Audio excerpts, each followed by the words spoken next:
So I'm going to be double posting here for a little while on Goddard Adventure with an intro like this. But if you could go over to Goddard Garage, like and subscribe, try to get us up to the 1,000 subscriber count as quick as possible so we can monetize the channel. That would help me out a lot. I think it goes without saying that moving the garage type stuff, the automotive stuff, to the Goddard Garage channel makes a lot of sense. Today we're going to be doing some more maintenance on the Pilot. Last video we updated the lights and pretty pleased with how it looks. And this time we're going to be doing some maintenance on the brake system. We're going to be replacing a clicking front passenger axle, and we're going to be replacing the oil filter O-ring. So we got quite the spattering of problems to solve here. After that, we'll have to take the Pilot in for an alignment. We've got a lifetime alignment at Firestone. It's been working out pretty well for us. And from there, we'll be ready for the upcoming Overland South Expo. And it's a fun event with lots of activities for the family. It's got an off-road adventure course.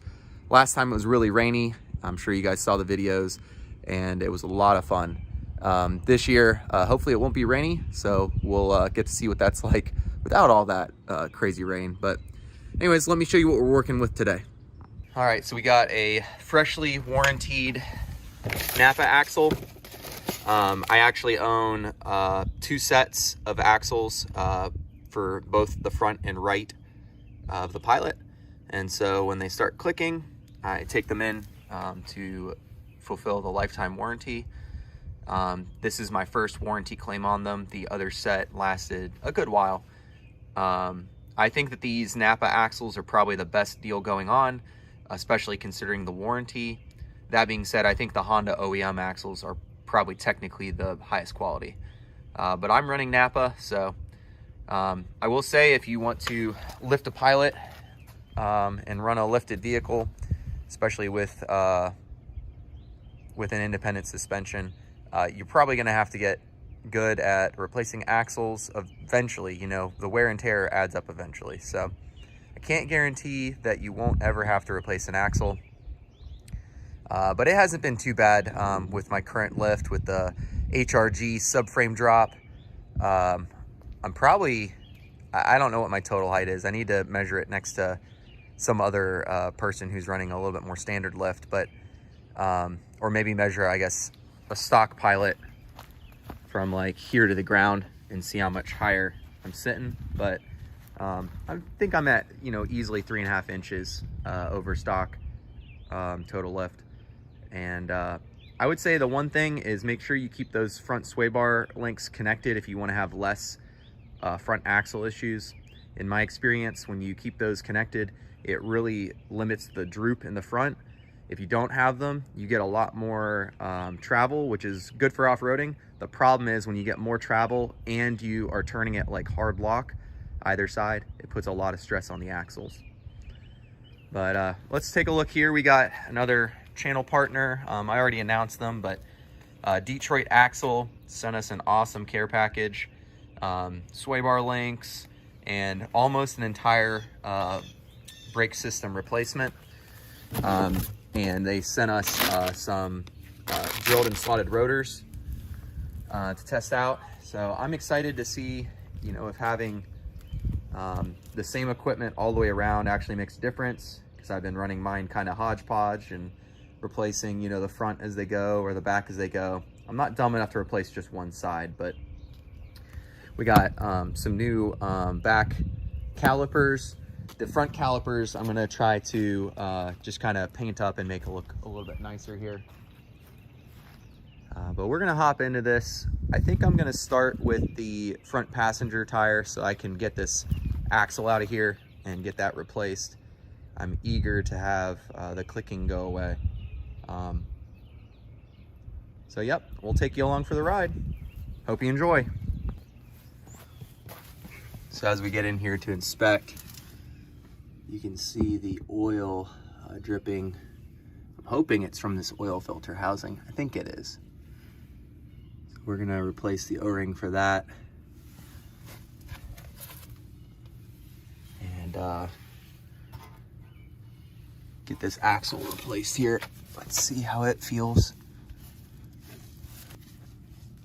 I'm really hoping it's not the intermediate shaft. I've heard that's quite the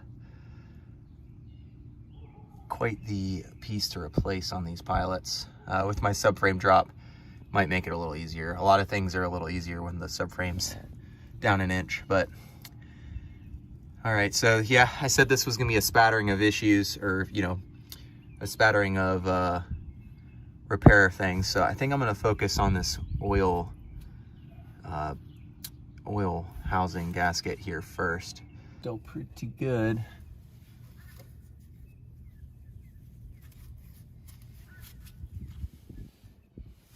Give it a little pry.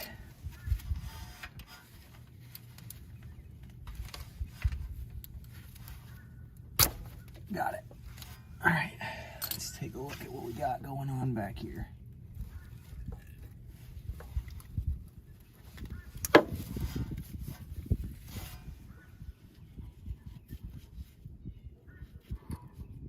It's definitely hard, the gasket itself, so, and I can see a little bit of cracking in there, so we might be on the right track here for this oil leak.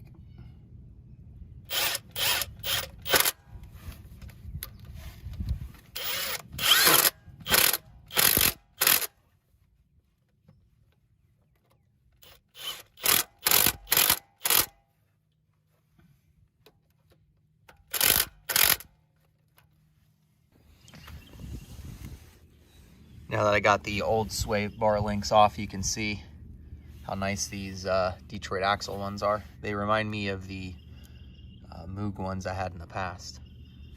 But I like that they have the little, is it a Zerk or a Zerk fitting?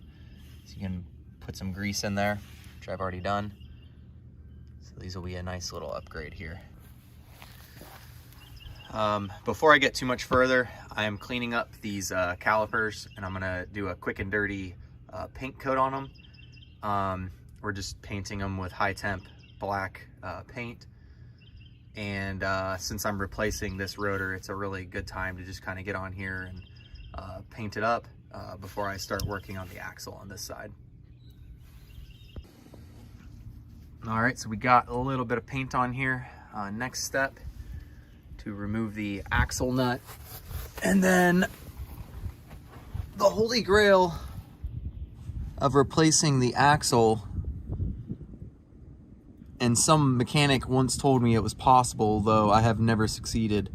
If you can get the bottom ball joint here out, you don't have to loosen the adjustable camber bolts.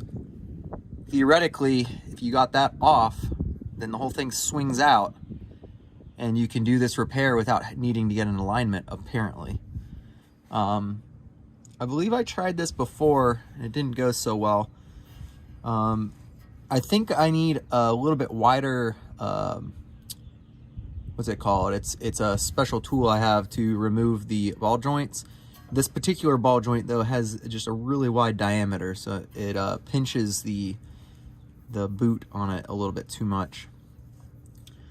But I'm gonna, of course, give it a try again because it doesn't hurt to try. My threads on my flat out suspension are looking a little clogged with debris. I tried spraying some brake cleaner on there, but that didn't really help. So if I have to loosen that at all, I'm probably gonna have to break out the hose and a scrub brush. It's kind of like cement at this point, the dust we got from Florida.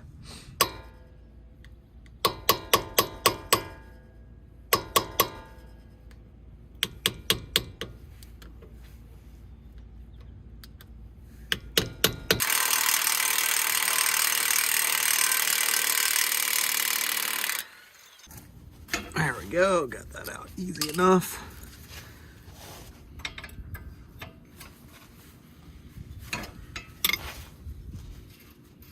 All right, so getting the nut off is pretty easy. Hard part's getting the ball joint to break free, in my experience. So it's the fork right here. Maybe it will. Let's take a look. Go to fat mode here.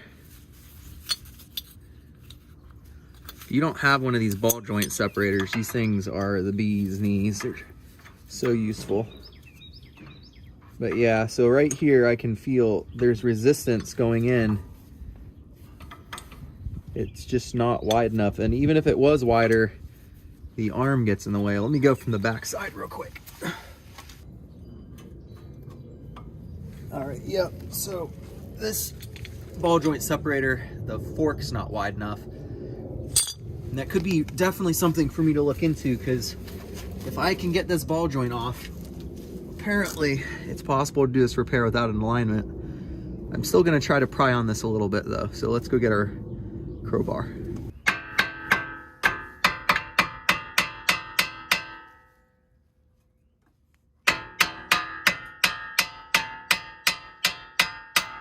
So I could try to torch the top of the ball joint head, or sorry, bolt threads here. Could be some negative consequences to my ball joint if I do that. Could start melting rubber and grease and different things like that. To me, it's seeming like a no-go there for this repair. We'll just have to get it aligned.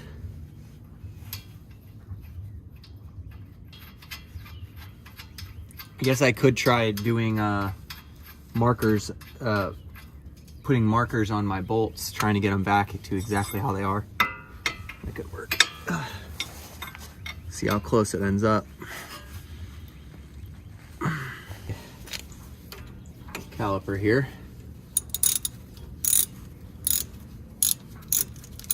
I guess we're gonna go ahead and take off the caliper bracket as well, so we can get the rotor off. Place it here in a moment as well. See how it works. So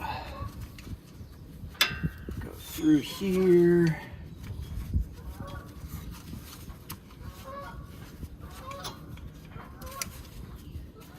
I don't know, maybe we'll just set it to the side for right now. Looks like we got enough stuff to hold it.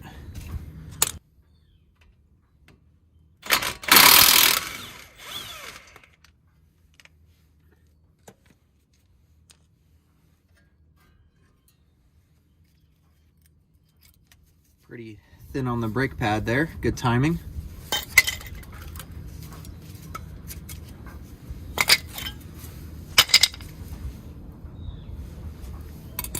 Bracket.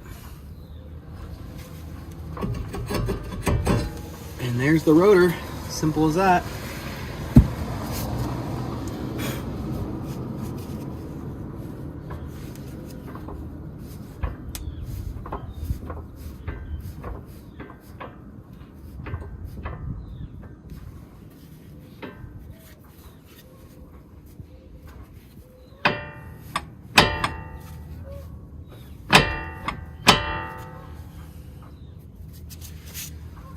All right, time to clean up these threads a little bit.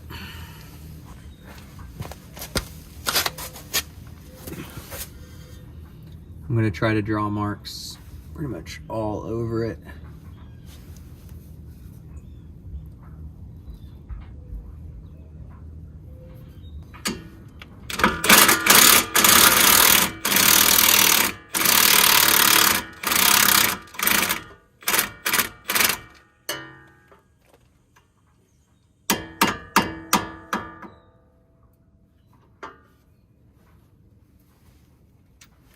Bottom one's 22, I believe, as well.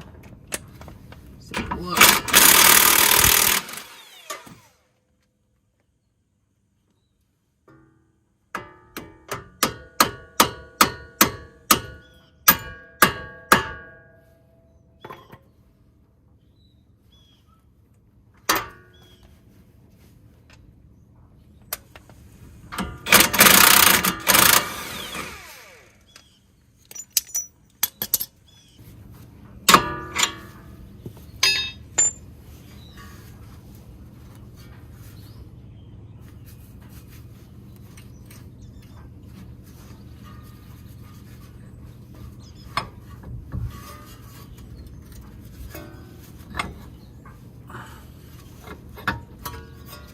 right, just like that, we got the front axle out.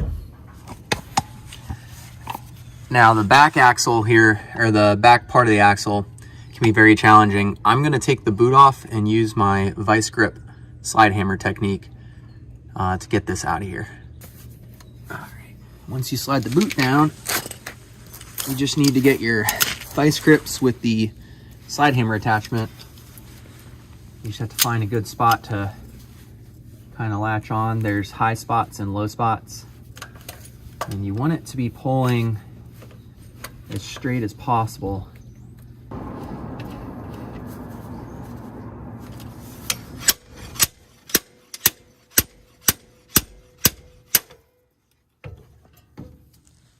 Just like that. Easy peasy. All right, so this circle clip thing is on the end, so you have to get it past that to start with. So that's the first resistance that I'm having here. Just gotta push.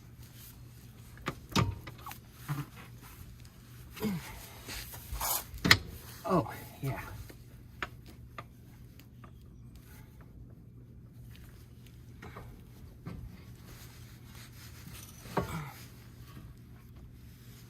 Oh wow, the top here lined up really well this time. Seems pretty rare that it lines up like that.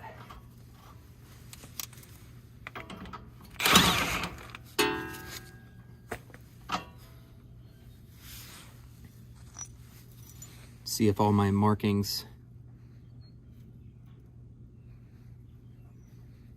can help me get this back together and not need an alignment.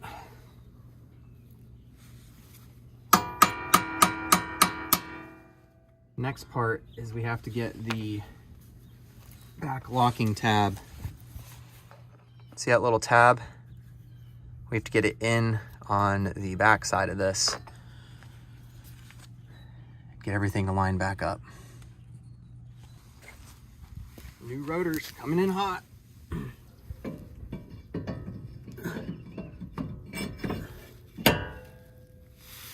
Those look nice. These are brand new brake pads, so I better keep going until it stops. That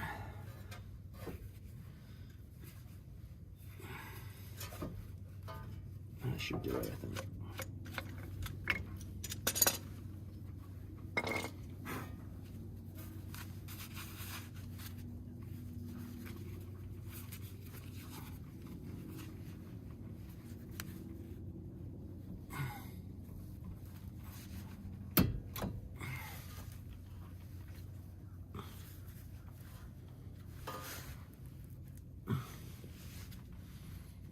So I'm going to move on to the other side, front driver's side, and finish the rotor on that side. We're going to torque this axle nut, of course, here. We got to go to the store to get some oil because I didn't have any with me, fortunately. But after that, I think I'm going to put everything back together and we'll do the rear rotors and brake calipers another time. Very excited to see how these new front brake pads feel. We forgot the sway bar links. Let's get those put in here real quick. I really like that these ones have the, instead of having an Allen wrench capture on the front, it's got the socket, or, you know, flat on the back. Makes it way easier to button up. All right, everything's all buttoned up. We got sway bar, new rotor, brake pads. I think I may have identified maybe a rattle or a noise cause. We got a sway bar bushing that's gone bad. Also our used below mileage rack and pinion Honda brand already is leaking again, so that sucks. That was not a fun job. That being said, I think I can get it done a little bit more easily this time. Anyways, I'm going to replace this sway bar bushing at some point in the future. I've definitely been tracking down a bit of a rattle on this side, so with any luck, fingers crossed, that could be it.